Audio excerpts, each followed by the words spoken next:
ഞാനിന്ന് all India trip പോവുകയാണ്. എന്റെ അച്ഛനാണ് എന്റെ ഇൻസ്പിറേഷൻ. അദ്ദേഹം ഒരു ലോറി ഡ്രൈവർ ആയിരുന്നു. ഞാൻ എന്റെ സ്വപ്ന യാത്രയിലേക്ക് പോവുകയാണ്. അണ്ണേ ഒരു ചായ. ഇത് എന്നാലും ഒരാളെ പോലെ 7 പേരാണെന്ന് പറഞ്ഞില്ല, അതായിരിക്കും. വിട്ടേക്കാം. ഇത് അവനല്ലേ? ഞാൻ പഞ്ചാബിലെത്തിയടാ. ഇവിടെ നിന്നെ പോലെ കണ്ടാ? ഞാനൊന്നും അല്ലടാ, വണ്ടി പഞ്ചറാന്ന് നോക്കട്ടെ ഒന്ന്. ഹരേ സാബ്ജി, ബൈക്ക് പഞ്ചർ ഒട്ടിച്ചു തരുമോ? तुम्हारा पिताजी का फोटो दे दो. मेरा पिताजी का फोटो देख के आओ. ठीक है भैया.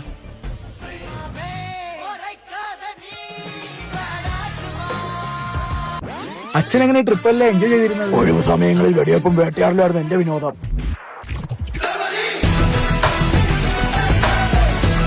ബ്ലഡി തന്ത പാൻ ഇന്ത്യൻ വെടിയപ്പായിരുന്നു.